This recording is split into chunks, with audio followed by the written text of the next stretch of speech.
appreciated. Anybody come here from north of 120th? Ah, my people. That's where I came from. It took me just a short 2.5 hours.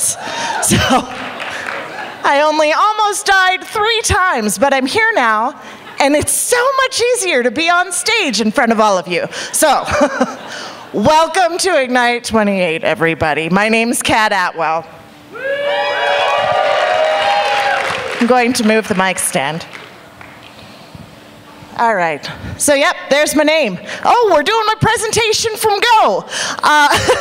So like I said, it's Ignite. It's a little chilly outside. I did not realize just how appropriate my intro slide would be until right now. If you, like right now, that's really a thing. There's a frozen hair festival in the Yukon, which is now on my bucket list. Who here has never been here before? Oh, you guys are great. Oh, I love it. And who here has been here before? You guys are all as cool as the Solid Gold Dancers. Anybody here not know who the Solid Gold Dancers are? You're so young and lovely. It's an amazing show. Marilyn McCoo, look it up. All right, so tonight there's going to be a couple things you need to keep in mind. 1, people can't sell you stuff, hence the nope spider. And 2, there's math involved. Everybody's presentation is going to be 5 minutes, and they automatically advance, these slides do, every 15 seconds like this one is. This quote is to show you that I'm about to do a presentation to warm you up for the good stuff shortly. And that's Dolly Parton, look like a goddamn piece of work. So I actually wasn't at our show in October. And so as this kept rolling forward, I'm like, oh God, I've got to do something really good for my triumphant comeback. And I had a blank. And to the point that I actually Googled some topics like, what should Ignite topics be? True story, I finished this last night. Nope, this morning, I believe. And here's why. So on the day of the show, last October 12th, I was having surgery to remove a very key organ that a lot of women have, because the fucking devil of a period had become problematic. So this is me like the day after, and you're welcome for the picture of my bloated stomach and nude-colored panties. There's me on the hospital bed, you're welcome, and my pixelated face. I went through a pigtail phase while on disability.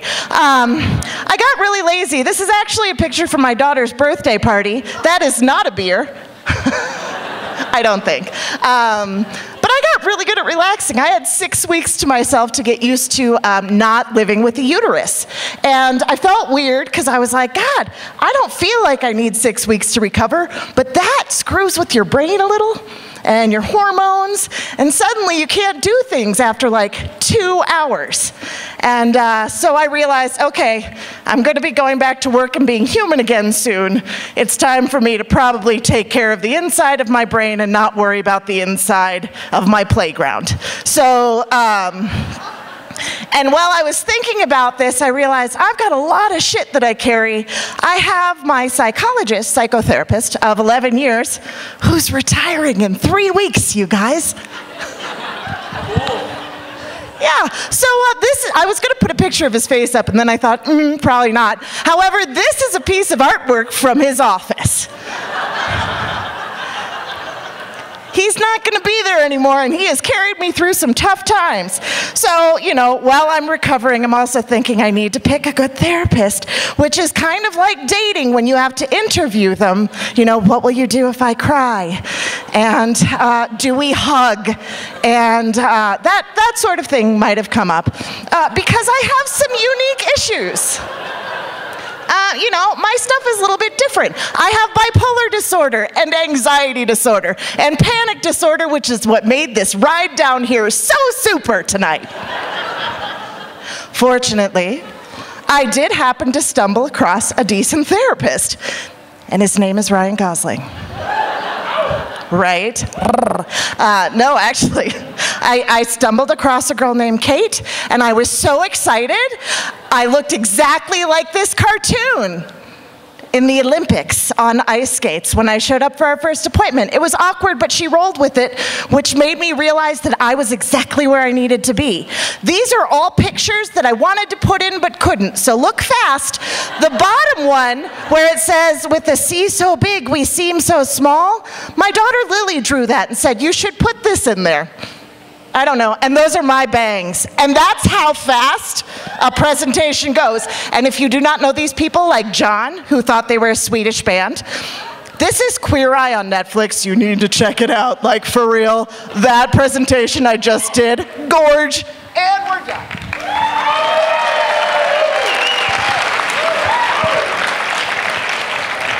And that's how fast it goes. So that's just a little example. So tonight you are going to be seeing talks that don't have to do with my uterus from this point forward. May she rest in peace. And, oh no, I'm so happy. You guys, for real, if you hit your 40s and you're like, yeah, I'm done. That solid choice. Enough about me, though. I'm going to talk about some beautiful people down here. They are going to be speaking to you about a variety of topics, and their names might be right behind me right now. Now, I do want to mention something. You know, I've been doing Ignite for several years now, and we do often have sensitive topics and funny topics and informative topics. We have some especially tender topics tonight, and we just wanted to let everybody know that if any time you need to take a break, by all means, nobody's going to call you out if you need to step out for a second, or if you need to hug each other or cry. I'm a crier, so you'll see me crying. Our first run-through, I think I cried at like 80% of the speakers. Not because they're all sad, it's just I'm very emotional. Yeah, and all of the speakers got here before I did tonight. So heads up, high five to you guys. We are going to start with our nonprofit, for which we're donating a percentage of the proceeds, the American Lung Association. Yeah. That really? Lungs. There we go. There are less of us, but we are mighty because we drove through this weather. Ellen is actually going to come out here and speak to you a little bit about the American Lung Association. Also, I'm going to mention that, holy crap, Nicole Wilker is going to be at a table out front later on if you'd like to join a team for their walk, which I can't remember, but the run for air? Climb for air. There are so many stairs. It's the cash register building and a bazillion stairs. It's next door to it. So let me tell you about Ellen.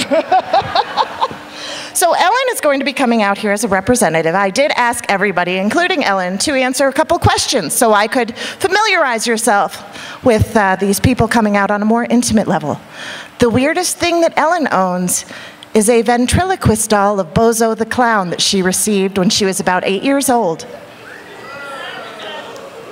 We bonded over this because when I was 5, I was in the grand prize game on the Bozo show. And if you're not from Chicago, or if you were born any time after 85, I understand if you don't get it, that's fine.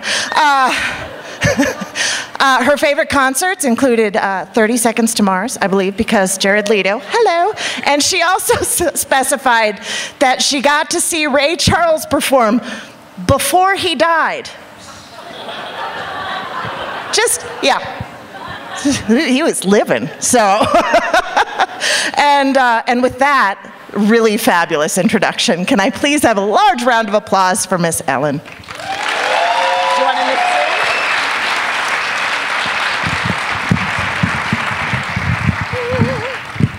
Move this back over here. You got it? Sure. Okay. All right. On behalf of the 600,000 Coloradans with lung disease, I'm really excited to be here tonight, and we are so pleased to be named this event's charity partner for tonight. Yay! So the American Lung Association has a really big mission: breathing. Now, who here likes to breathe? Anybody? Woo, we like to breathe. A few of you have death wishes. But breathing is really important. We all need to breathe, and we want to make sure that everyone gets to breathe as well as possible for as long as possible. Now, we do a lot of work in a lot of different areas, so I'm going to focus on two things tonight: lung cancer and clean air. Now, lung cancer is the #1 cancer killer of men and women. Sorry, ladies, it's not breast cancer. You are far more likely to die of lung cancer. And one of the reasons it's so deadly is because it doesn't get diagnosed until it's in stage 4 most of the time, when there's limited options for treatments. But you can actually help change that statistic. I want you to go out and tell everyone you know about savedbythescan.org. It's savedbythescan.org, and on there, it's a quick quiz to tell you if you qualify for an annual lung cancer screening. Just like your mammogram or your prostate exam, it's an annual screening. And if everyone who qualifies for this screening would actually have it every year, we could save 15,000 lives a year. 15,000. So please, tell everyone you know. It only takes a minute, and you can actually save a life. Now let's talk about clean air, specifically ground level ozone. Now, I didn't know a lot about ground level ozone when I started at the Lung Association, and then I had a doctor who told me that breathing in and out ground level ozone is like breathing in and out sandpaper. Think about that for a minute. Sandpaper in your lungs every time you breathe. And unfortunately, in Denver, we are the #11th highest ozone polluted city in the nation. That means right now, you are breathing more ozone than somebody that lives in the fabulous city of Detroit. So this isn't acceptable to us. So we are trying to make a change. We are one of the leading advocates for the protection of clean air.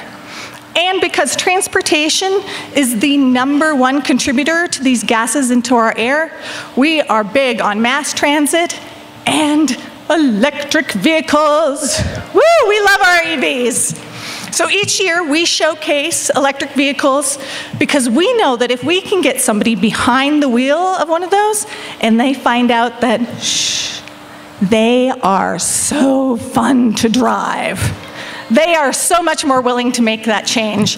And if we can get them a place to plug in where they live and where they work, they will make that switch. So if you have an apartment complex or a workplace that you would like to see electric charging in, come talk to me because we can help you do that. So lung cancer, electric vehicles, clean air, how can you help? Well, as they said, Nicole is in the back to help us talk about our Fight for Air climb. It's happening on March 4th. It's coming up very close. It's a 56-floor stair climb in the Republic Plaza. Now, I know what you're thinking, and even if you haven't hit the stair climber at the gym lately, I promise you, you can do this, and you'll actually have fun doing it. You can go to fightforairclimb.org, and tonight, if you use the hashtag Ignite in your coupon code, you'll get $5 off registration. You can do it right on your mobile phone. If, say, you think that it's not really, stair climbing is not for you, don't worry, we have other events. We have a gala, we have a walk, and we have a 5K, 10K at Red Rocks that's absolutely epic. You can find all those at lung.org.colorado. But most importantly, what I really want to stress tonight is that we need you. We need your hearts, we need your hands, we need your voices, we need your leadership. So please come and join us and help us help every Coloradan breathe better. So I want everybody to take in a big deep breath. Ozone-filled breathing. And let's hear it for Ignite.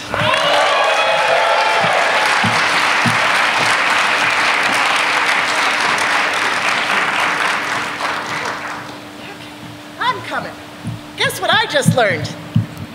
That if I turn on Facebook Live backstage and my volume's up all the way, that's a bad thing.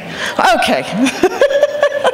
So, by the way, I also was laughing a little bit where she said, you know, if you haven't been on a stair climber in a while, I don't remember. Maybe a decade. I have fallen walking on this stage before. I'm good with even, but I might try it. If enough people sign up for the team tonight, I may join you guys so that you can carry me up all 56 flights of stairs. So I'm willing to offer that if, I don't know, Nicole figures out a random number of people who sign up to do it. All right, so our next speaker is Russell. Russell is inspired by anybody who stands up to inspire others. His favorite concerts, I'm blanking, Sugarland at the Pepsi Center, Eric Church at the Grizzly Rose, and karaoke on a very drunken December night. And I so wish I could have been there. My go-to song is Black Betty, and if we all want to go to Armida's at some point, you just let me know. Russell has a really, really phenomenal, poignant, and timely discussion. Please give him a big, big round of applause. Would you like it held or no? You want to help me?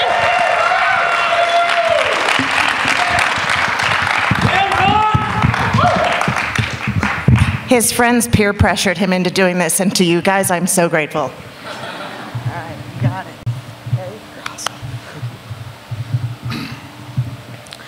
Picture yourself in high school.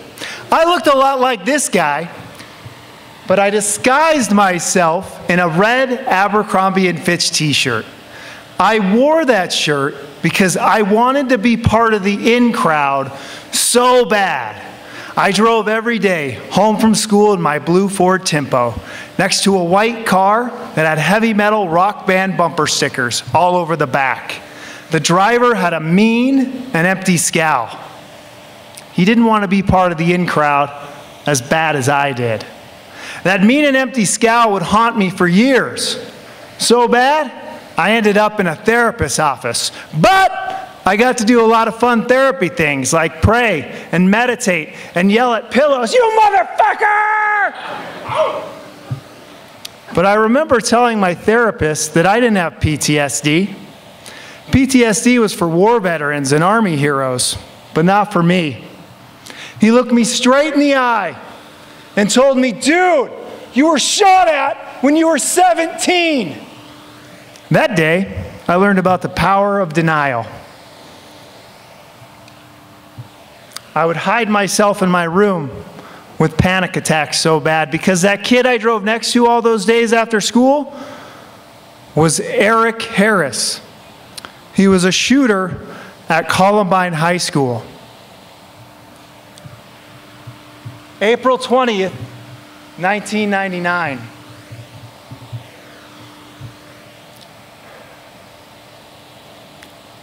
He shot at me and my friends down that hallway, 20 feet away. My teacher was screaming at us to go, go, go! So if I can be in denial about Columbine High School, who else can be in denial about their hurts, their life slipping away? Denial is a hell of a drug. A clever way of hiding and avoiding your fears that will eat your life away. It did me, it does everyone, no matter how big or small. Over the years, I visited 9 therapists. Yes, I said 9. Pretty soon I'll be competing with the 12 days of Christmas. But one of the key takeaways I got from that was to face your fear. The phobias that you've developed over your life. Do the things that terrify you over and over. I used to sit in parking lots and convenience stores. I was afraid that if I went in there, I would get shot or I would die. I would have panic attacks so bad that I locked myself away from my daughter and my amazing wife. But then I made a decision. I accepted that the fear be there. Wasn't going anywhere, but no longer would it intimidate me. Thank you.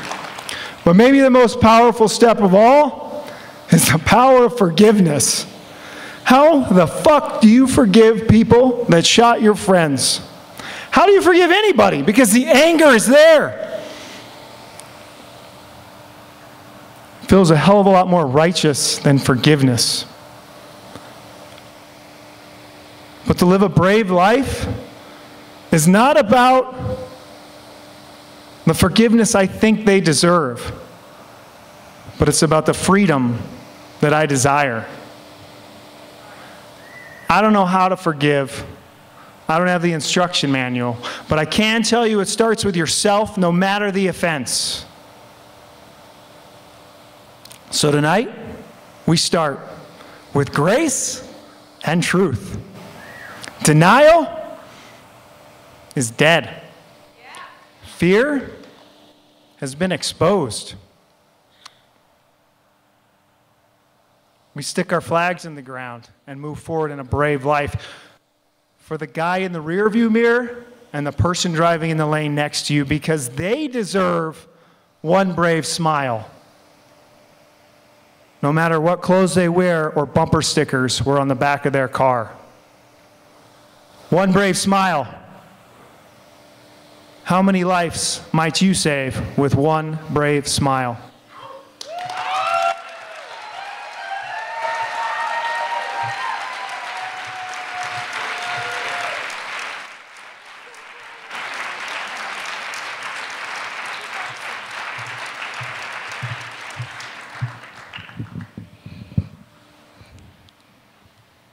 This is one of my weepy times. If you guys have kids, hug them. If you know anybody in education, hug the fuck out of them too. And vote, please. So, Let's talk about Meredith and the lumberjack trophy that she won at a county fair. I just had to ask her, I'm like, you said you won it in a Jack and Jill competition. What does that mean? She goes, it just means there were men and women in the competition. So she won the lumberjack thing. She was extremely shy as a child.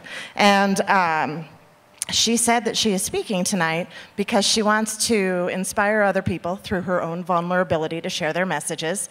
And she thought, what a great way to kick that off than by standing on a big stage in front of a bunch of people she doesn't know. So, she also said I could introduce her as Cher. So, here comes Cher. Give her a big hand.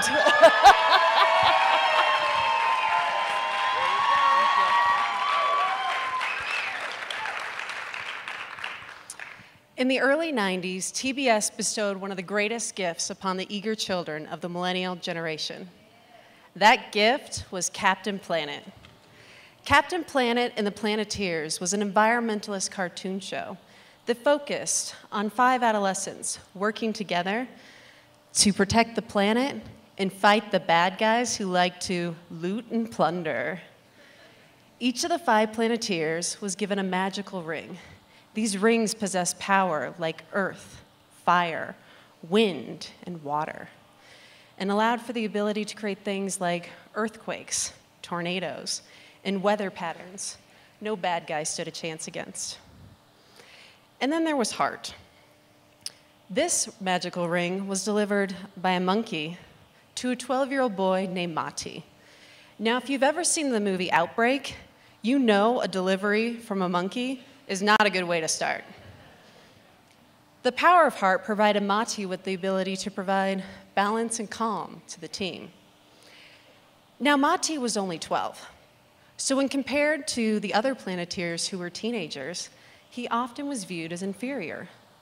In addition, the powers of Mati's ring could be blocked by evil thoughts and served useless against heartless beings, which is a pretty big problem when fighting bad guys is your primary objective.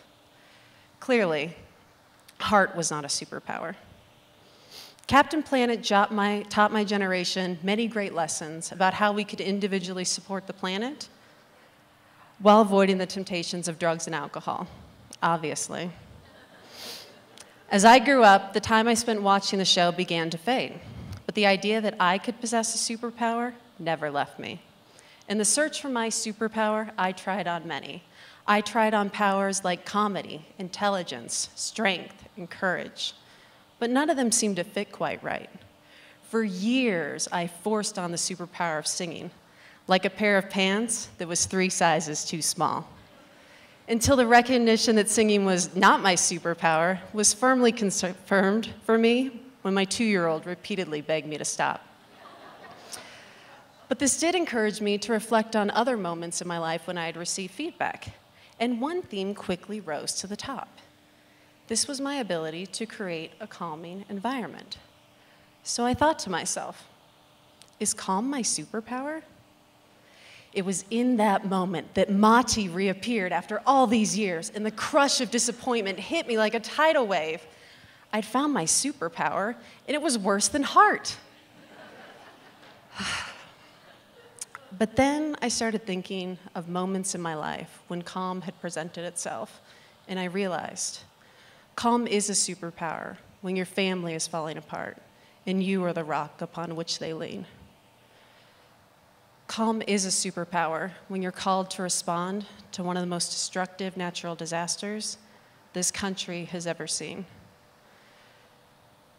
Calm is a superpower when you're visiting your grandfather knowing this is the last time you'll speak. And calm is a superpower when your friend finds the courage to say for the first time out loud, "I'm gay." You see, superpowers show up in different ways for different people. Our society views some superpowers as inferior to others, but we can all think of a time when quiet gave us the space to work through to a solution, when comedy provided much-needed levity in an otherwise dark time. And we can all recall a moment when we needed someone to simply listen. You have a superpower, whether you realize that or not. And by stepping into your power, you're allowing yourself to live a much richer and fuller life. You're also benefiting those that surround you by allowing yourself to show up for them in much stronger ways. So in your search for your superpower, reflect on moments when you were most in your element. When you were so steadfast in your strength, nothing could make you budge. What are the interactions you have with others tell you about yourself? I also encourage you to support others in the search for their own superpower. Think of your friends or coworkers and ask yourself, is my perspective of what a superpower truly is inhibiting someone else from fully stepping into theirs? And most importantly, be fiercely courageous in the pursuit to find your own superpower. Thank you.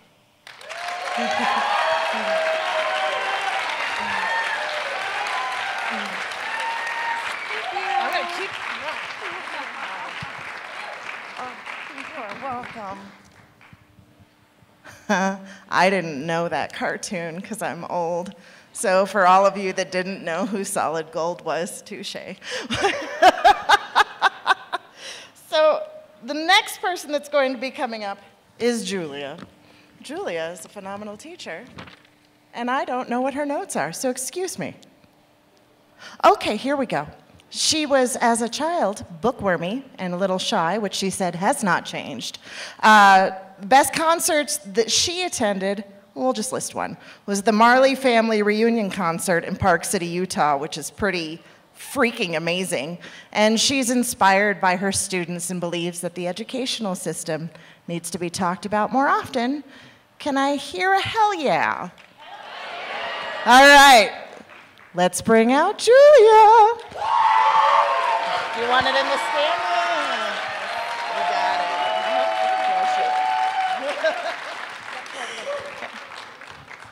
Well, good evening, Denver. I'm so excited to talk to you about one of my favorite topics. I want to take you back to the first days of school. Think about how much hope you had.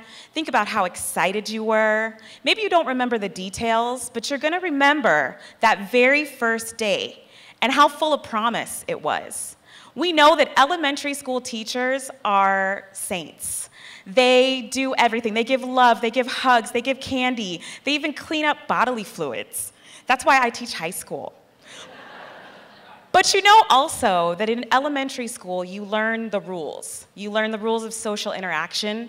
You learn about the playground, and you learn sort of rules of games, but also how we interact with each other.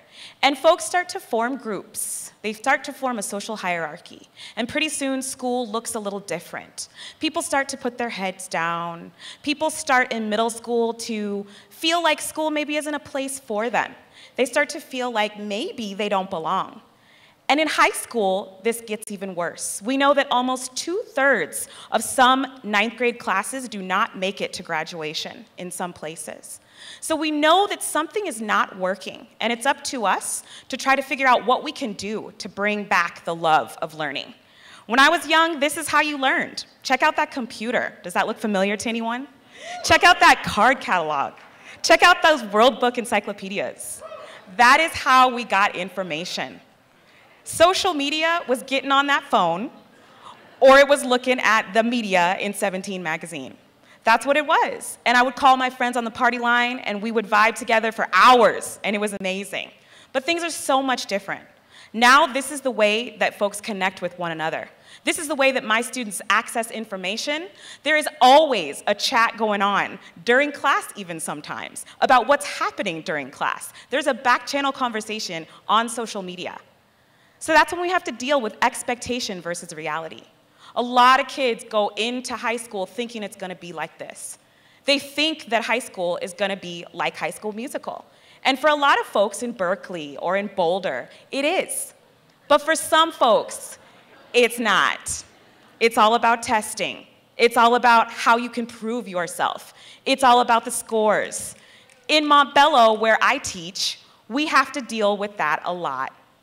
This is my classroom. Not now, but a few years ago. This is my actual classroom.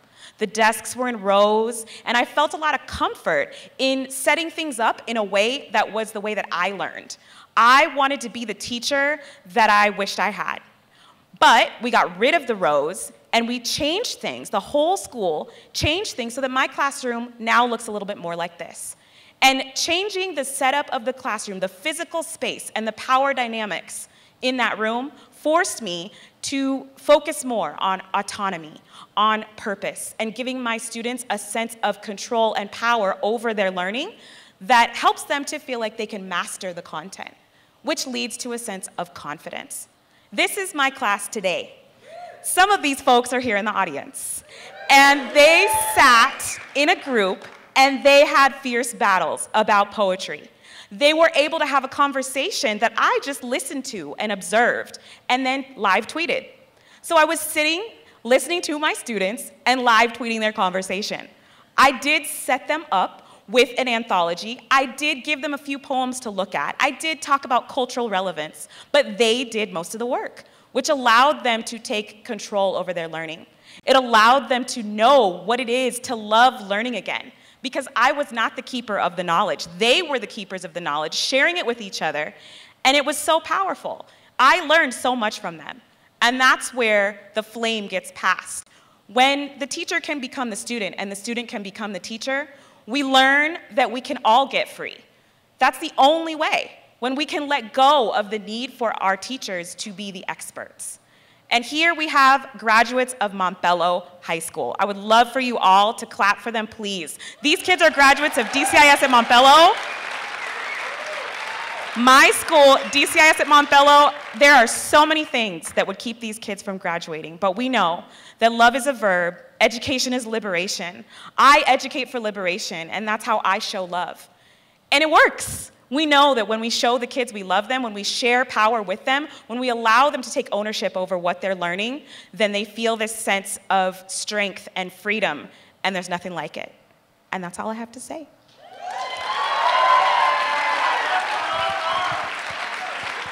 that's all I'm going to say. That's it. You missed the mic drop. Sorry, I'm going to selfishly hug everybody. There needed to be a mic drop at the end of hers. You could tell she wanted to do it. That's all I got to say. That was awesome. I wish she'd been one of my teachers. Who are the students that are here tonight? You guys are fucking rock stars. All right, so next up, we have a duo. Ha-ha. Jim and Louise Gunderson. They saw Leonard Cohen at Red Rocks when he was alive. And I asked them about the weird stuff that they have at their house, which is hysterical because I could read in their response. I could just hear the tone. They're like, this is not weird. We have lightning sensors in our home to find tornadoes. I was like, duh. I could hear the duh. Their plans for the future are to actually develop the next generation of AI, which thank God somebody is, because it's not this girl. I'm still thinking about going up more than one flight of stairs. So, please, round of applause for the huge brains that are about to come out on stage, Jim and Louise Gunderson.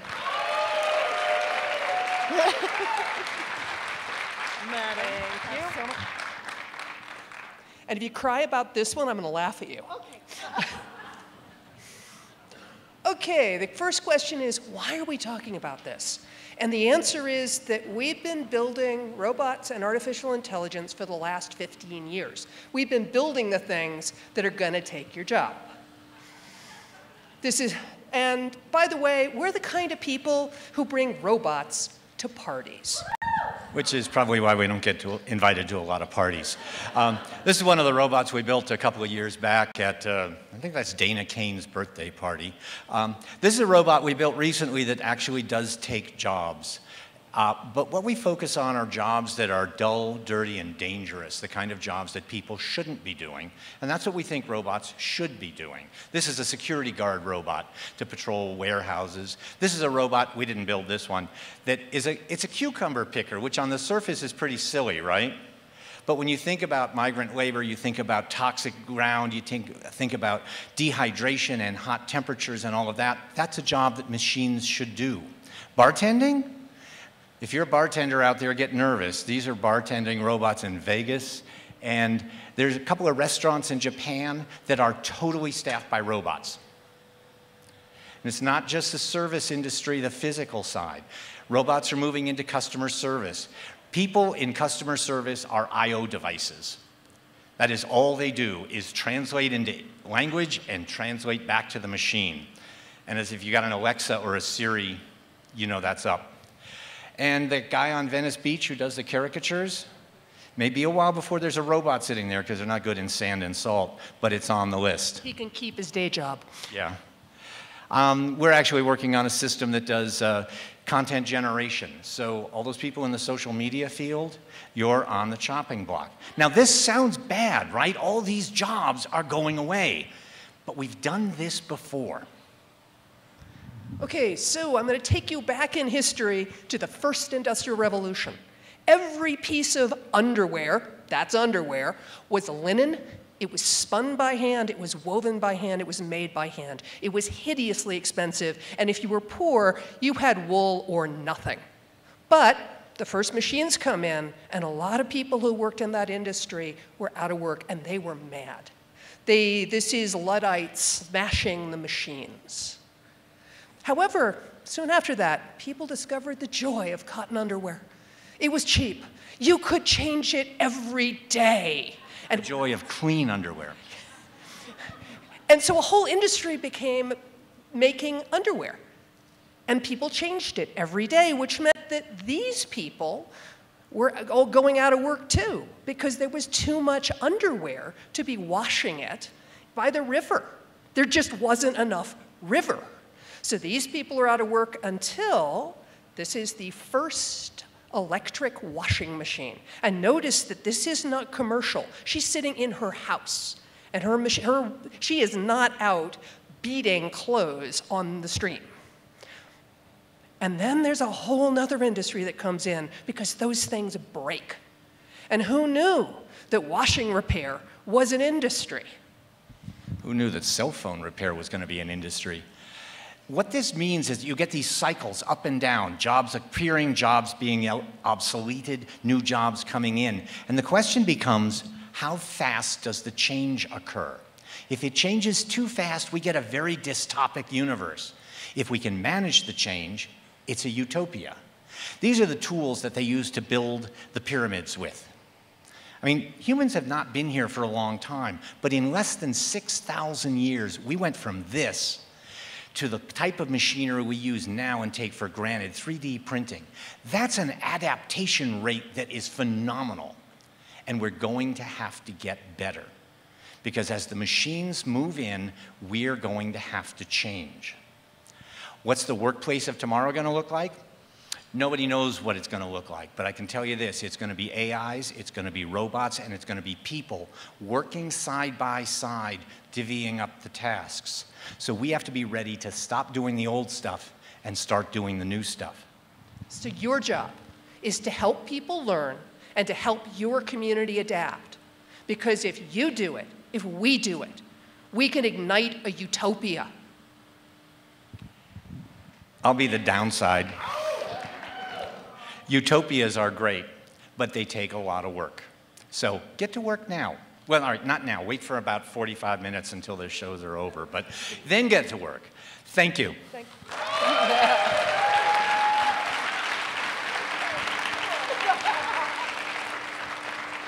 You're faking. Yes, I'm faking. No, I was really moved to tears. Because I'm scared. I was in customer service for over a decade. Thanks for that. All right. They are adorably dorky and smarter than I will ever be. Big brains, huge. So, the next person, who is not a robot, I will have you know, his name is Brian. And, woo, all right, woo. You know, I'm gonna mention something else too. Where's Jonathan Stahl? All right over there. So somebody over here is tweeting with us. If you too would like to tweet, I sit back there and respond to you sometimes. So feel free to hashtag Ignite Denver. We'd love to get this out into social media more and get people watching from home. Like Mr. DeLay, another teacher who is actually watching at home. Hi there. Okay, so Brian, he wrote me a big long bio and then even started saying that I shouldn't put this in. He owns hundreds of old license plates and has no idea what to do with them. Then he noted you probably shouldn't include that for my bio. His first concert was Billy Joel. Yeah, which is pretty, I mean, that's cool points. But he's still very bitter that he was the only one in his family not to go to the Michael Jackson Victory Tour concert when he was 7. I know, so you guys are gonna need to like give him a hug because this is still causing him problems and he is far from 7 now. And this last part I think is fantastic. He was the nerdy and annoying kid who would memorize street maps and then convince his dad to drive him all over New Jersey to test his knowledge. I love it. I wish I could have had him navigating me here from Westminster tonight. That would have been fabulous. Brian has a very touching, moving, amazing talk. So please, round of applause. Thank you. Hi. So 12 weeks ago, I had a Denver lifestyle that I bet many of you could probably relate to. I rode my bike. I wondered where to go to brunch. I wore a lot of hats, snowboarder, data scientist. Now I'm a daddy. And so I'm no longer provincially worried about the condition of 2 cats or collecting passport stamps. It was a journey that took my wife and I quite some time to kind of navigate through. And we looked at a lot of different ways of growing our family. We looked at international adoptions, all sorts of stuff. And then really, deep in our hearts, realized that there are so many children right now who needed us. So we went on a journey to become foster parents. And I'm going to say there are a lot of things to learn. have your shit together, like be organized, because you are filling out so many forms and you will constantly forget something and be fingerprinted many times over. The Google Calendar, oh my gosh, my wife and I share this because when your therapist, your caseworker, and your friend show up at the same time, it's really awkward and you don't want to do it. Free yourself, free your cognition, because there's so much to worry about. And then they give you a license to be a parent, and then this happens, and kids show up at your house, and they're lovely and amazing and smelly and just awesome, awesome people, and they've changed me forever. And I want to tell you a few things about what you should and shouldn't do. One thing you shouldn't do is assemble all of the IKEA furniture the night before they show up, because your thumbs will be sore, you'll be bitter and cranky, and you just won't have a good first day. So don't do that. If you're a neat person, get over it, like right now, because if you're not stepping on Legos at 3 in the morning and like breaking your feet, you're definitely not doing parenting right. I figured that out yesterday. As far as just know that when you're on like driving down 225 and the sun is setting, you're going to be talking about things like the birds and the bees, and a song is going to trigger something you have no idea what to deal with. Run experiments. I'm a data scientist. I love running experiments.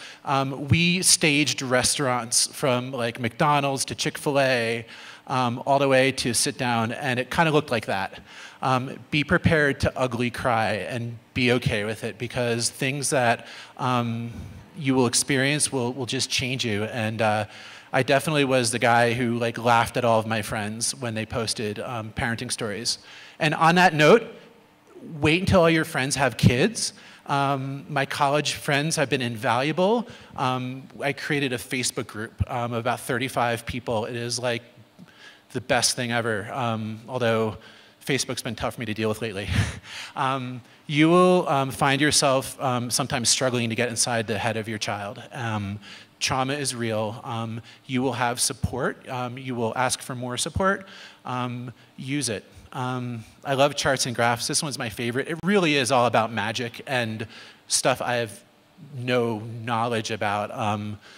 But parenting is really the most wonderful journey of all of the things I've done in my years. And this was day 3. This is not hopscotch. It's a cry for attention. And you don't need a therapist to tell you that, honestly. So lots of people talk about stats in the foster care system. All I want to really focus on is that there are 65,000 kids that are looking for adoptive parents, and in Colorado, there are 2.5 kids for every foster home. So you can do the math. It's a need. Right now, on this very snowy day, 14 children in Colorado entered the foster care system. So what this takes is it takes me, and it takes you, and it takes a community of people who love and want to permanently change the life of a child. If you're having a bad day at work, I recommend going to Together We Rise, looking at some of the stories of children who have been adopted from foster care. Yeah, it'll absolutely change you. As for us, we're growing week by week. We're becoming a stronger family all the time. Our kids had never been west of Lakewood, so we get to explore the majesty of the Colorado mountains together. I can be having the worst day, and my child will do his best Darth Vader impression. Luke, I am your father. Thank you very much.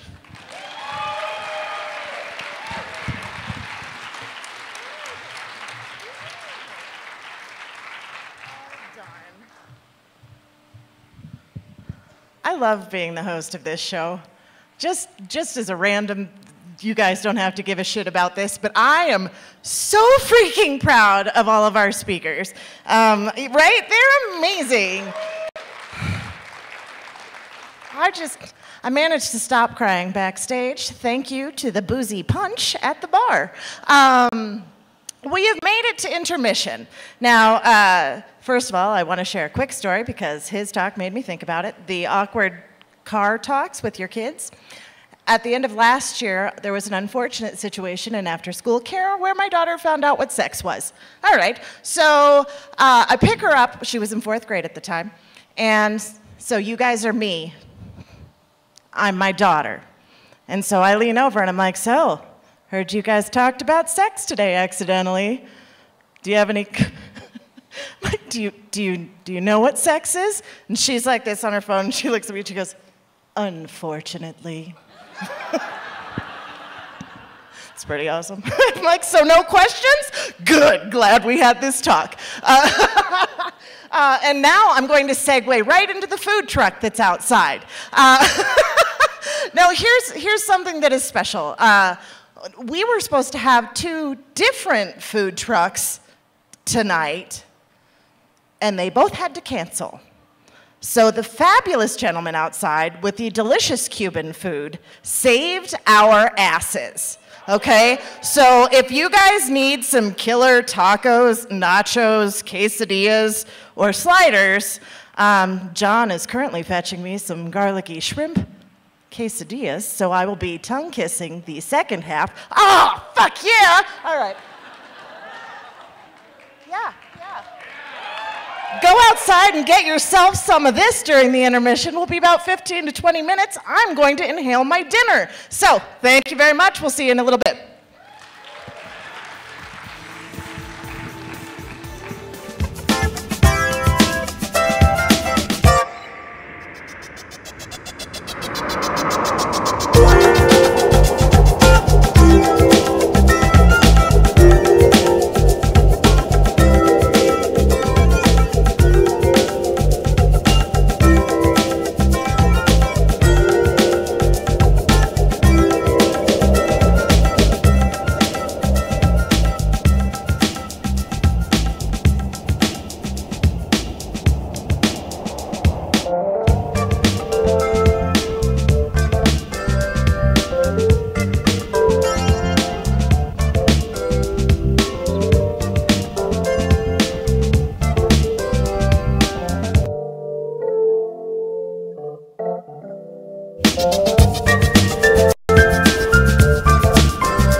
Today she sent me a 2-minute video of herself dancing in the living room, and it was the most glorious thing ever.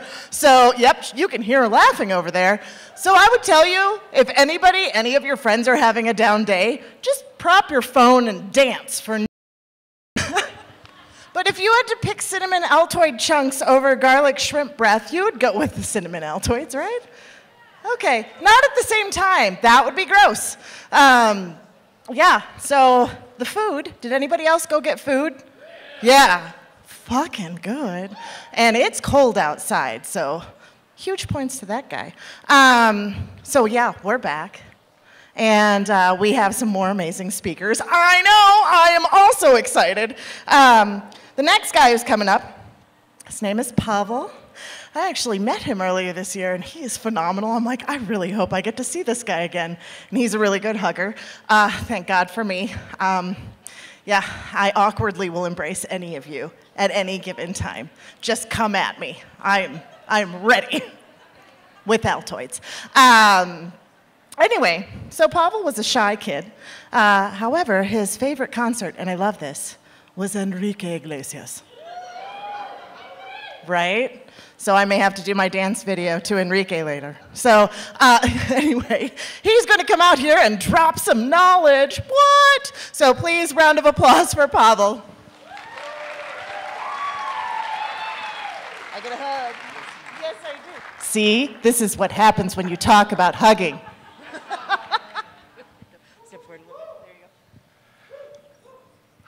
So keeping in line with the pop theme, Enrique, my talk is titled Britney Spears Said It Best. You drive me crazy. Now, admittedly, there's nothing about this talk in reference to our pop star, Britney, and everything to do with our brain. Let me start with a quick story. One day, there lived a salt merchant, and he would place these large sacks of salt upon the donkey in preparation for their trek to get to the nearby town to sell that salt. As they were walking, the donkey spots a pond, and by accident, by great misfortune, tumbles in, and surprisingly, half of the yield, some of that salt, actually vanishes. The donkey stands up, the donkey feels relieved, and thinks, there's something here. So they're in, they're out. Every time they would make that journey, every time they would make that trek, the donkey would fall into the pond to relieve himself of the weight. However, the salt merchant would lose some of the money. So one day he decided to actually strap on the donkey cotton, a bag of cotton. The donkey crosses the pond. The donkey falls in. As opposed to feeling relieved, the cotton swells, the donkey stands up and still has to make the journey. This is kind of a quick little tale about my good friend OCD.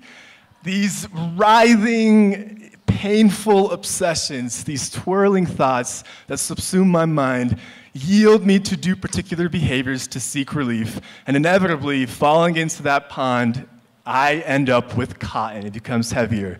My first recollection of OCD was when I was about 13 years old. I was face to face with the sink, with the bathroom mirror, and I washed my hands for about 45 minutes until they began to crack and bleed. I was baptized Eastern Orthodox, and for most of my teenage and childhood life, I would pray every single night. And on a perfect day, the prayer would last about 10 or so minutes, but if I would have a bad or an immoral thought that would come to me, I felt that God himself would come down, condemn me, and I would feel the wrath of lightning in all its glory, and it was not a pretty healthy relationship with that. OCD has also kind of wreaked in many different parts of my life. Notably, I remember coming out of the bathroom and seeing my mom when I was panicked, and I was like, Mom. She's like, what? And I was like, Mom, how do you know? How do you know that when you're done wiping, you're actually done? And she looked at me and she's like, well, when there's no more red. And I was like, what do you mean? And from my end, that felt like a very logical question to ask, because I was in a flurry. I was in a panic. I did not know what the right answer was. And to seek an authority figure made sense. OCD has also wreaked some havoc in my intimate relationships. Multiple relationships broken, thankfully so, but I would concoct these narratives, connect the dots that never existed. And inevitably, it will amount to me sitting down with my significant partner and having this compulsion to confess, to be honest. And I would always feel euphoric after the honesty, and yet my partner would be the punching bag. And this has lasted many, many times.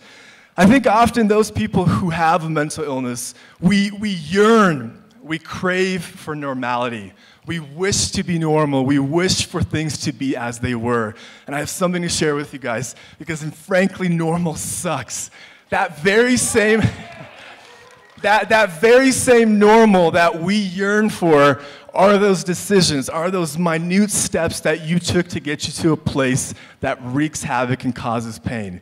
Wanting to get to normal and not end up with a mental illness, it's like living in Colorado. Living in Colorado, inevitably you will have a golden retriever, you will walk in the park, and you'll have yoga pants on. Wanting to get back to normal and not end up with a mental illness is like setting your alarm clock in the wee hours of the morning, peeking your eyelid, you see it goes off, and you slam down on the snooze because you are not going to get up. It is inevitable. Wanting to get back to normal and not end up with a mental illness is like listening to Lou Bega's Mambo No. 5. Maybe there's some fans in the crowd. It's inevitable when you listen to that song. You just have to jump up and down and move it all around. I mean, the tunes will buzz through your system. If I kind of tack on our modern philosopher here, Allen Iverson, we're talking about practice. For so many years and for so many days, we have practiced things that have been unhealthy. They have gotten us to a place of brokenness. And frankly, perhaps not wanting to get back to normal, we can lay claim to something new and plant our flag in the ground and say, I can be healthier, practice new things. And thankfully in Colorado, we are equipped and blessed to have many resources out there. Thank you.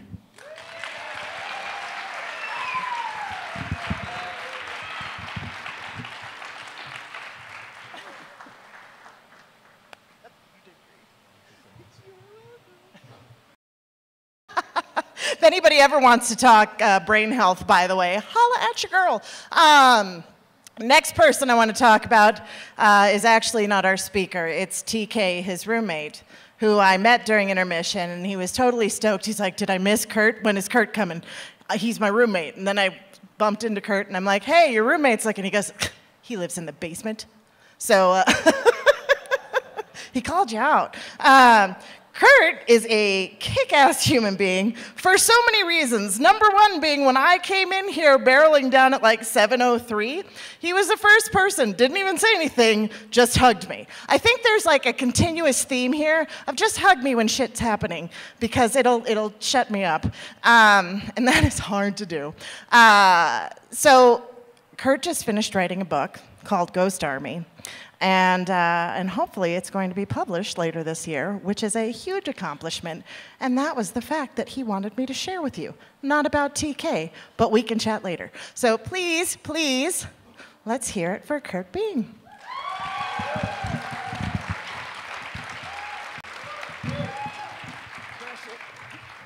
Oh, yes!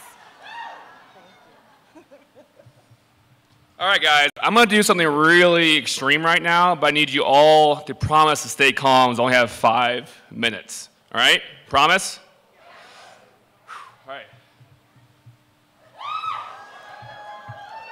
It's not inappropriate. It just makes me feel a lot more comfortable up here, all right? I'm fucking wild, all right? Stay with me. But I was not always wild, right? I was born an adorable human. Devious, right? Obviously, but adorable. A product of a Catholic family in the Midwest in the 80s. I love Michael Jackson. He's the coolest. Steve Urkel, the coolest. Obviously, brown face, severely inappropriate. I was like 7, right? Don't fault me. In my late teens, early 20s, I unfortunately spent that time murdering and torturing the poor people of Iraq. Sit with that. Every day, I battle with that. The intense regret and guilt that I feel for the awful, awful things I've done. Awful. I've been in very, very dark places. Darker than you can possibly imagine. But I always knew there was a solution, a creative solution. I tried every possible traditional therapy, and I knew that harnessing this light that I was receiving had to be the answer. I couldn't receive the message. It seemed too easy. Get out of my own way. I was losing my goddamn mind. I tried everything my doctors told me, my therapy told me, my family told me, and I found 0 solutions. Finally, I realized I need to find my own creative solutions to my problems. I found art. Guys, art is my saving goddamn grace. You know, art allows me to be the truest version of myself. Art allows me to stand here with my goddamn pants down, right? Art allows me to express myself with torches and wax and paint and everything. Everything is art to me. This stage is art to me. It's fabulous. Next, I found yoga. If you're not doing yoga, step your goddamn game up, guys. It's the coolest, right? It allows your mind to sync with your body and really learn who you are. Next, I started exploring even further non-traditional therapies, cannabis, psychedelics. I didn't do cannabis or psychedelics until my late 20s, early 30s. Whew. So cool, guys. Then I found meditation. Meditation is by far the absolute coolest. Meditation allows me to receive this knowledge and apply it to my daily life. Without meditation, I am nothing. Please do meditation. Meditation allows me to explore all of my passions, explore my art, ice climbing, rock climbing. I can do goddamn anything, guys. Throw it at me. I'm there. I was able to start creating artwork for my friends and community, to allow myself to have the freedom to share my expressive side with my community and give my art to my friends. Eventually, I started Art of War Project. Art of War Project is this organization I started to show veterans how to tap into these creative resources, how to explore art to the fullest.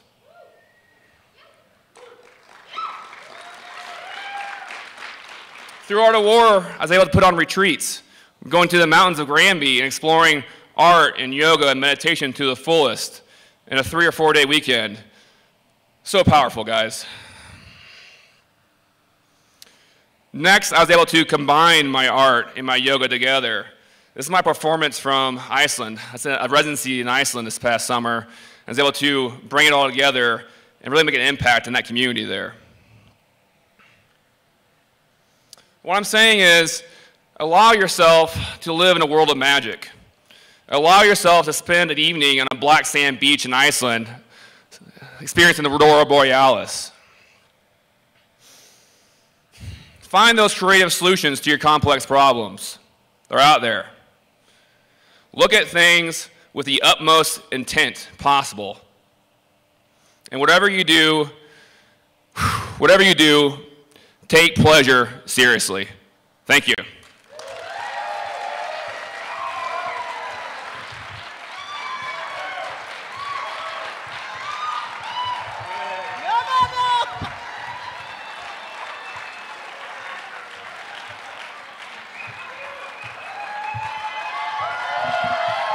Hi, guys.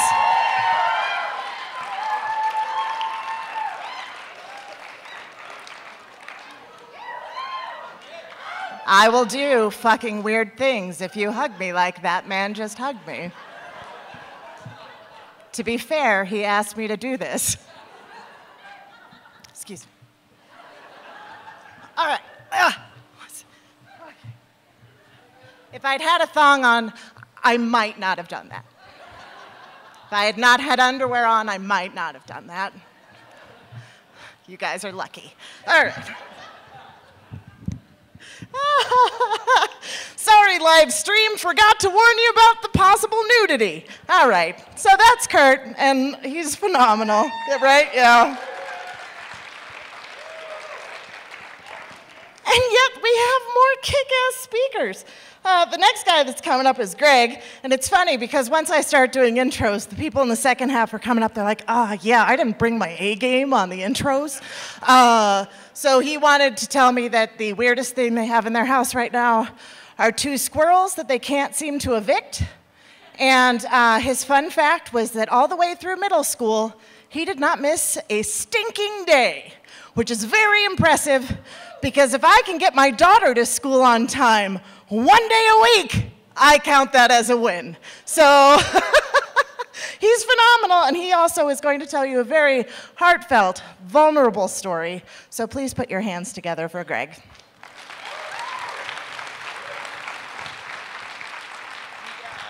Thank you. Truth or consequences? Which one will you choose? For years, I thought telling a small lie here and there would have little to no consequences in my life. I mean, after all, it seems to be the norm nowadays. People lie on a regular basis, and no one seems to care. But I'm here to tell you that the smallest discrepancy can lead to other things that can cause many problems. On your phone and social media, your Facebook feed, Instagram, all these different bits of information are coming at you so fast, you don't know how to decipher the truth as to whether or not it's real or if it's fake. For years, I operated my business, and I knew that I was in trouble. My ego kept pulling me.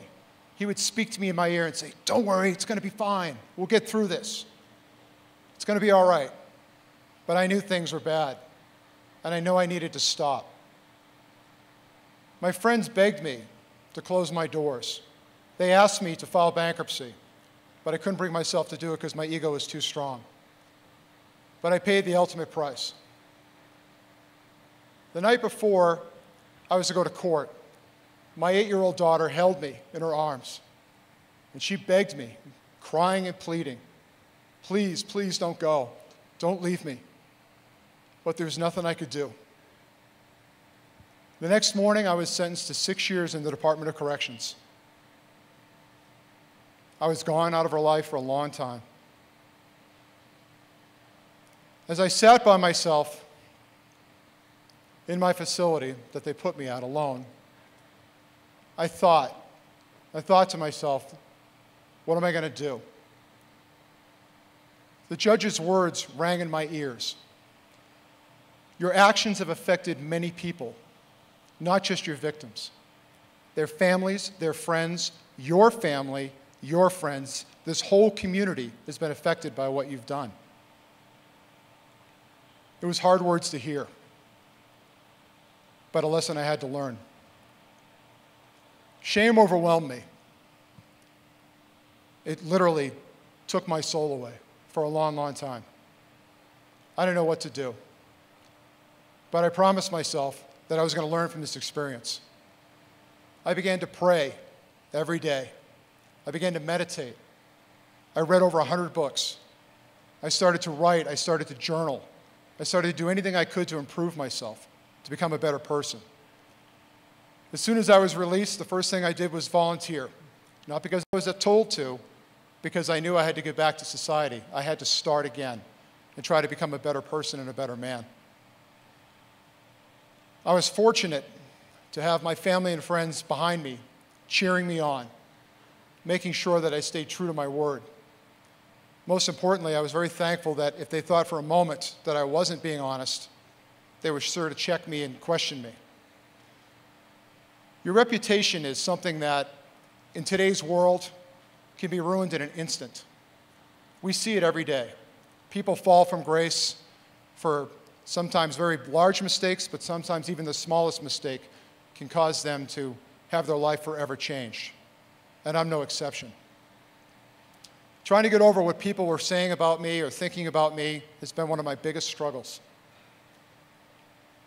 But in the end, I realized that what people say about me really is not my business. I have to forgive myself first, and then seek the forgiveness of others by being true to my actions and being a good, honest person. That's what's most important. I try to give love and gratitude and be thankful for the smallest things in my life now every day. I take nothing for granted because I realize in a second it could be gone. I hope you hear my words because, you know, I think the way that the world is going now, where lying seems to be acceptable and people don't think anything's going to happen, my story is an example that I started out with a very small lie and things kind of went on to the point where it overcame my life. I'll never go back to my lying ways because I know that being honest and true is the most important thing. And it's by far given me the most strength to be the most powerful version of myself, and some great people have come into my life because of it. Thank you.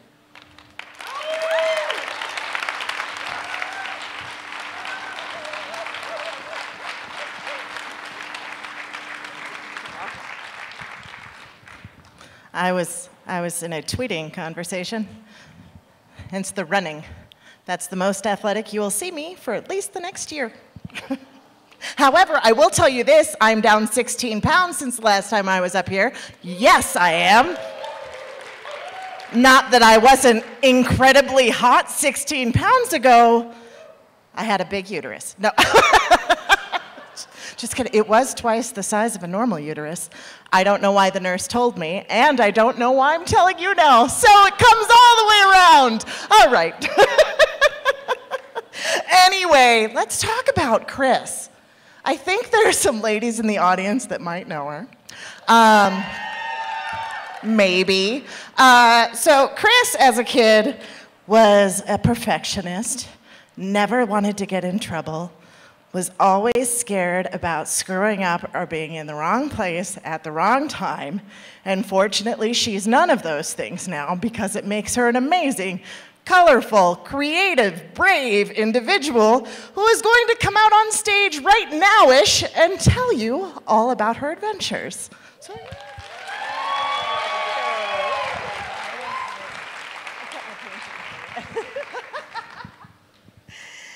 So it was December 2016, and I just submitted my manuscript for the Best Urban Hikes Denver, and I needed a new project. So I decided I would go ahead and walk all of Denver's neighborhoods.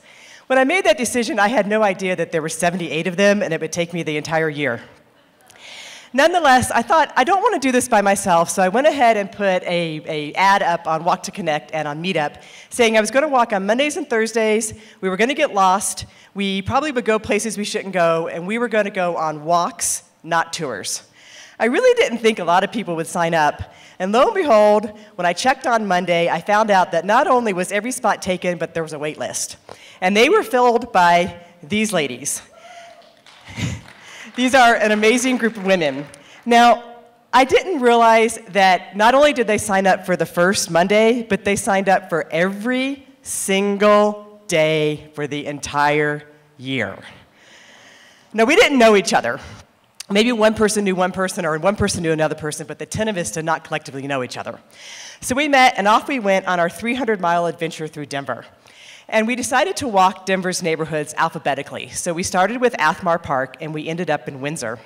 And by walking Denver's neighborhoods alphabetically, we did a patchwork approach to learning about Denver.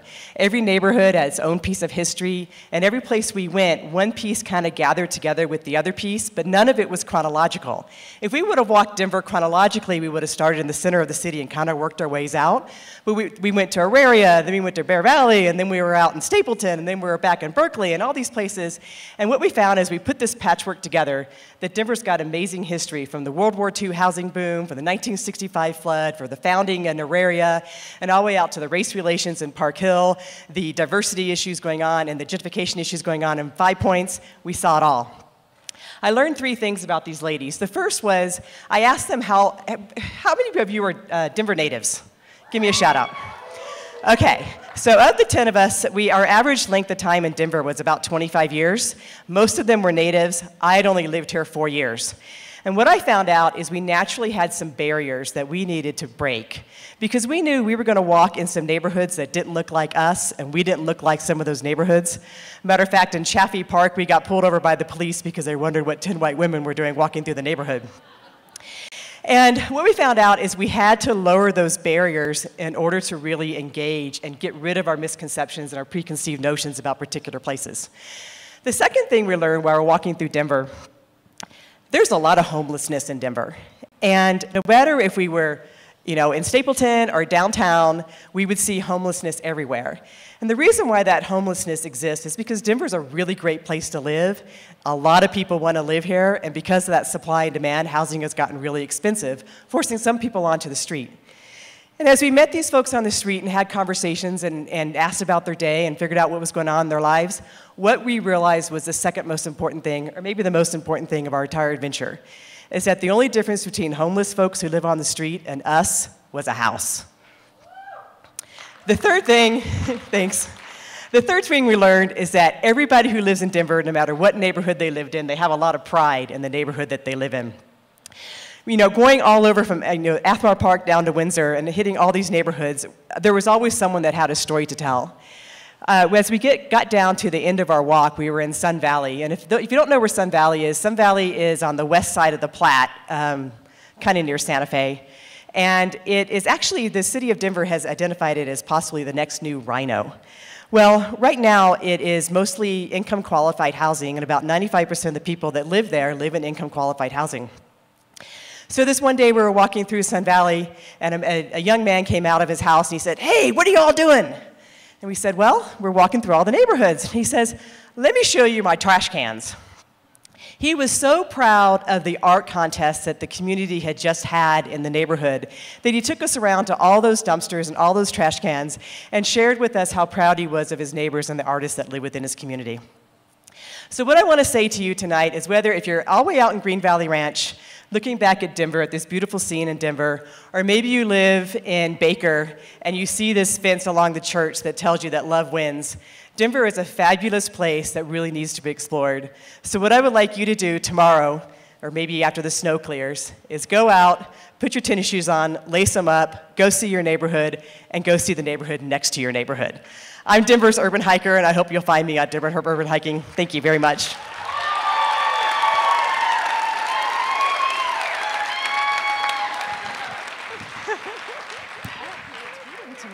they liked you.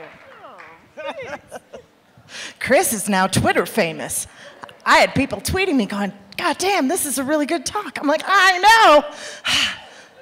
It's really cool to know about these people ahead of time. So the next individual, again, who was like, crap, did not give you exciting things to talk about when you introduced me, told me I could make things up. So I'm gonna. His name is Chet, possibly Chad, maybe. I think he said that his friends like to call him Chet.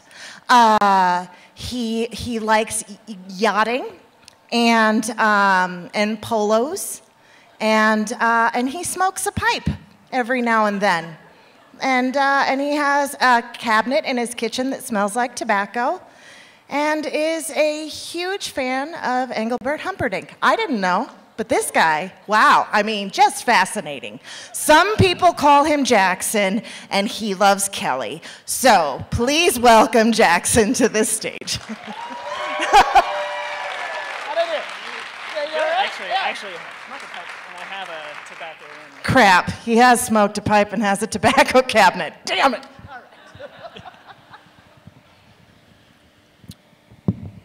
So I was sitting on my front porch on a really beautiful late summer day reading Benjamin Hoff's The Tao of Pooh.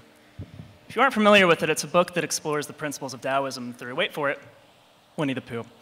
Hoff takes a pretty poignant look at Western life and how we're constantly caught up in meaningless distractions.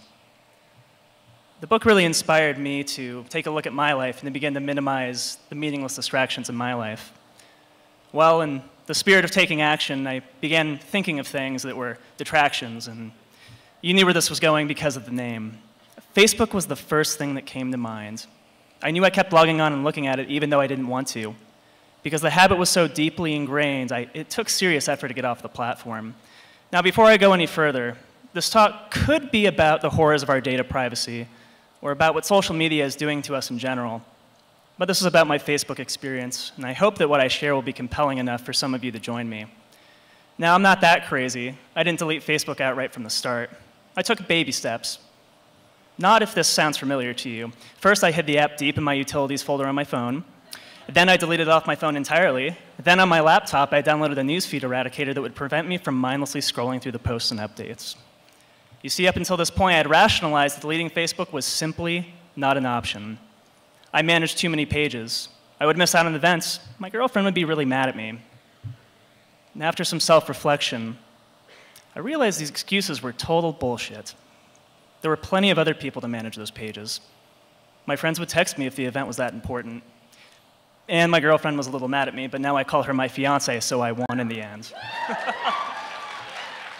So there I was, about to confirm the deletion of my Facebook profile. I remember that moment so vividly because of the overwhelmingly visceral experience I had. I was leaning over my kitchen counter, my heart was pounding. It's that feeling you have when you're inching towards the door of an airplane about to skydive for the first time. But what's ironic about all of this buildup is how long it actually takes to delete your Facebook profile.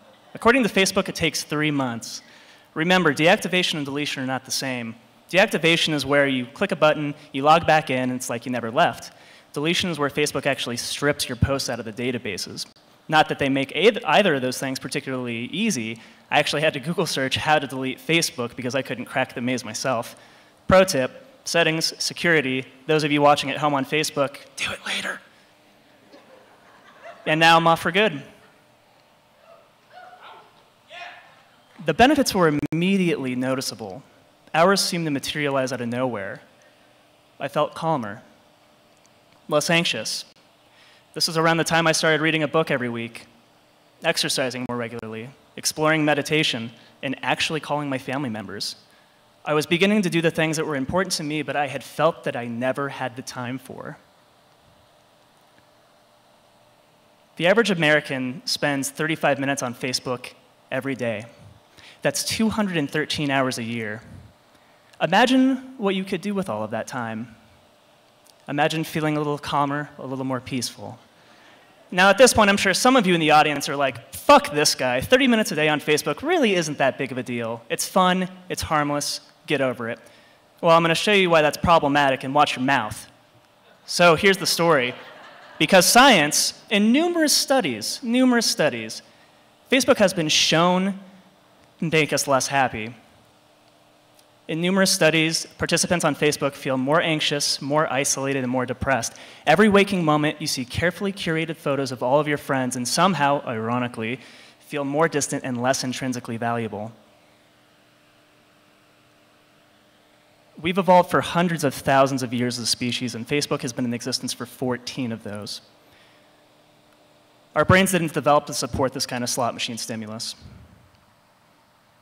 If you're someone who's been considering deleting Facebook, I'd say take the leap. When you don't fill every spare 10 minutes of your day idly scrolling through your newsfeed, you'd be shocked at how much time you have for your personal growth. Making more time for that writing, working on those family recipes, picking up the banjo, learning Spanish. Imagine what you could do with all of that freedom. Imagine a more peaceful, happier life. Imagine sitting on a front porch on a beautiful late summer day, talking to your partner without having the urge to check Facebook for something that might be more meaningful.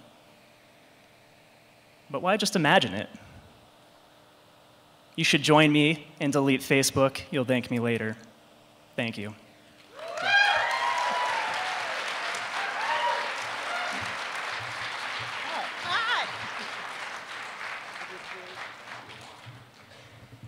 I considered coming out with my phone and taking a picture with him and then putting it on my Facebook, and then I decided that might be disrespectful.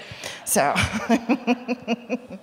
I would love to cut down on my Facebook time, and I think what he said is extremely valuable, because God knows I've wasted enough time looking up boyfriends from when I was, younger, in like the 90s, the real early ones.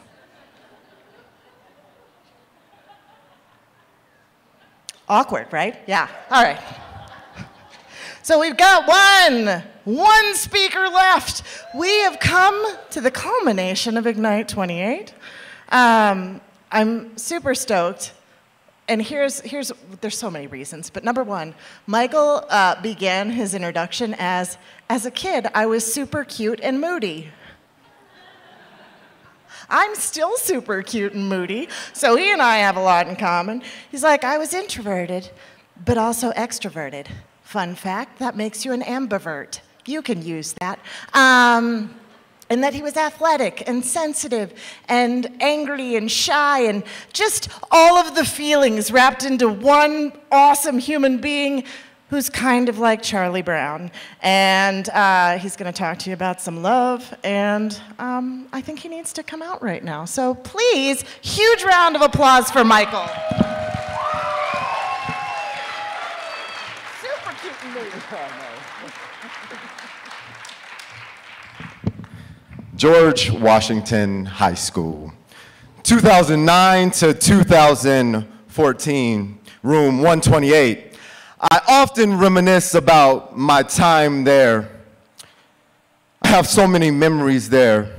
It was an incredible place. The hustle, the bustle, I kind of liken it to Times Square. It had that type of flair. Students were everywhere. If you could study there, you could study anywhere. Black Girl Magic was everywhere. We helped students get to college there. A penny for your thoughts, an hour full of advice. Mr. Jennings, can you help me get my life? Mad respect to Times Square, Jazzy Bear, the legacy that we set there. To all the students that ever came through there, to live is to give. Time is all there is, and love is all we need. Thank you for that lesson, Times Square. George Washington High School, room 128. The hustle and bustle. I believe they still call it the Future Center, but to me, it will always be Times Square. Our sole purpose on this earth is to make it better than it was the day before we were born. So I took this mission with me into George Washington High School. I just didn't know it would be so hard working with kids. There was everything from the absurd, Mr. Jennings. So I know you talked to us about going to college, but Lil Wayne, he ain't finished college and he living big, so just talk to me about living big.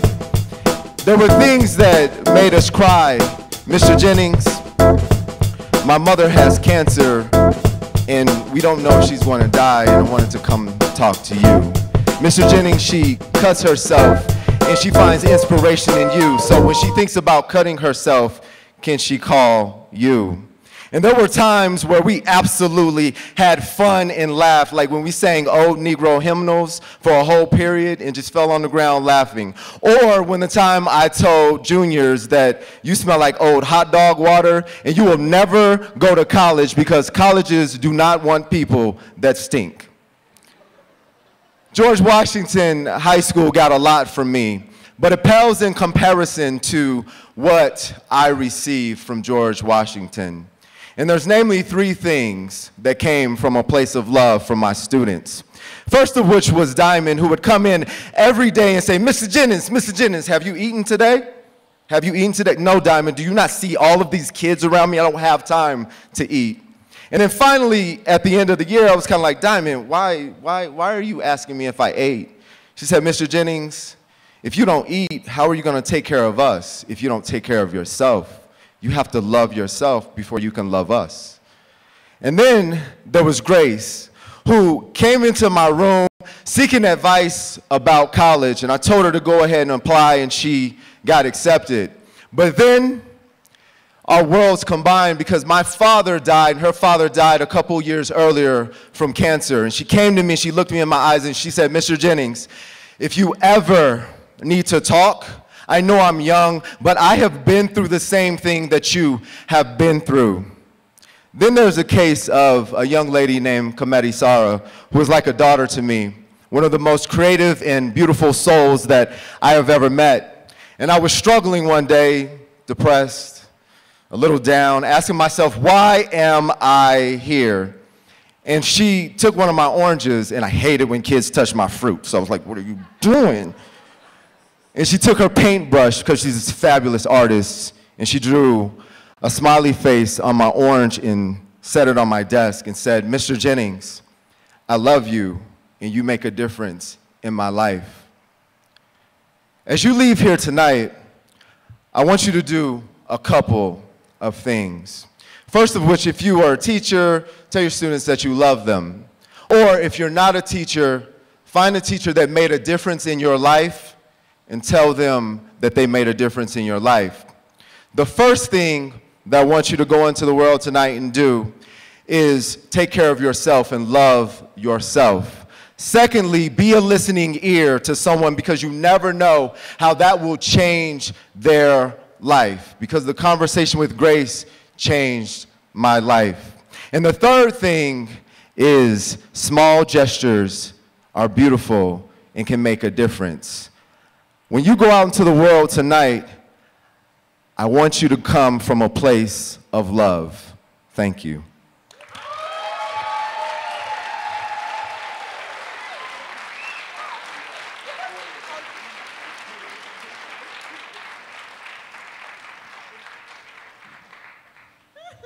You guys can keep clapping. We're done now. Yeah, all right. Yeah, now you have to pity clap because I said that. He just walked off and he's like, I screwed up so much. That was what that face was about, because was that not amazing? Michael. I know Michael's wife is in the audience. Michael's wife, you need to tell him that he is amazing. Thank you. He was so nervous, and I'm like, man, you got this. You just got to love yourself a little bit more. Listen to your own damn speech, my friend. We made it to the end of the evening. That means I have to drive again. You guys should come back. We have the Pet Pantry as our nonprofit sponsor person. We're raising money for them for Ignite 29.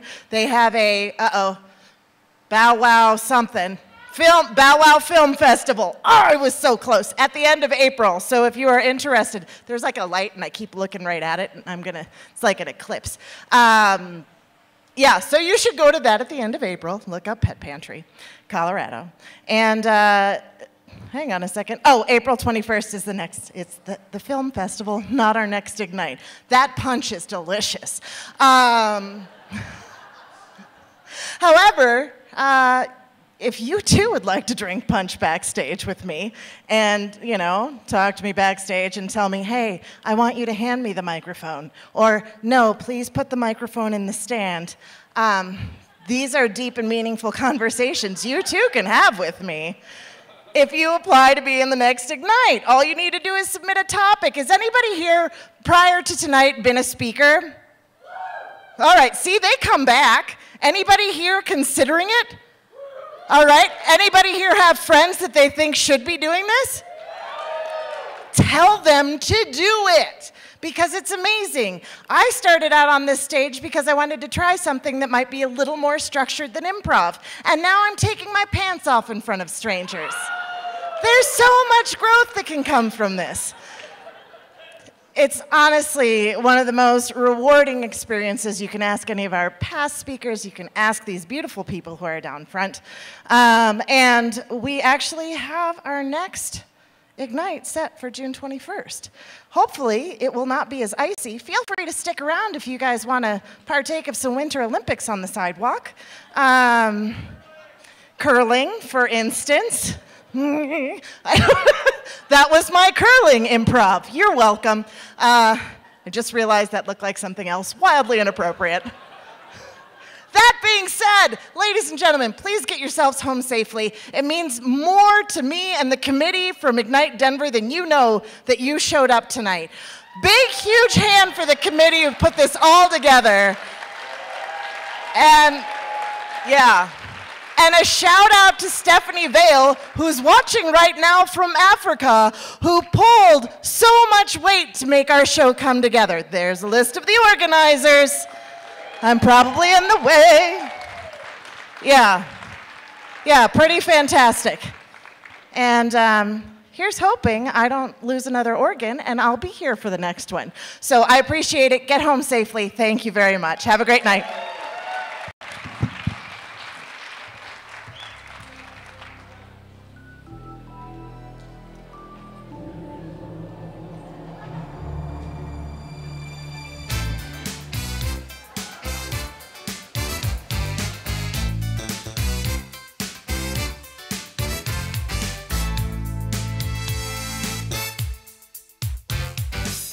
When I said to lose it all, security cut through the wall.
Hey folks, if you have tabs, please close them out at the bar. If you have tabs at the bar, please close them out.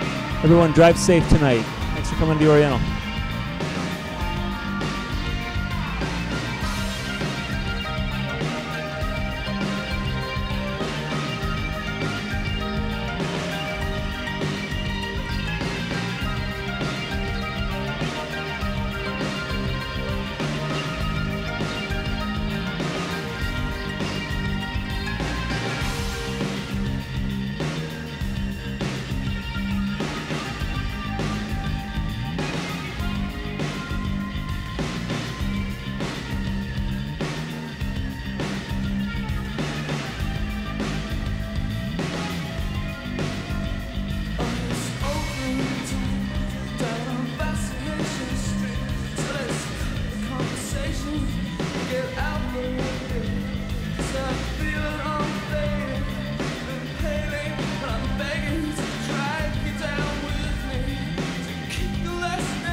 surprised at the time on the clock was the time I usually return to the place where I cleared my head and but just for today I think I'll lie here and dream of you. I've got you under my skin where the rain can get, but if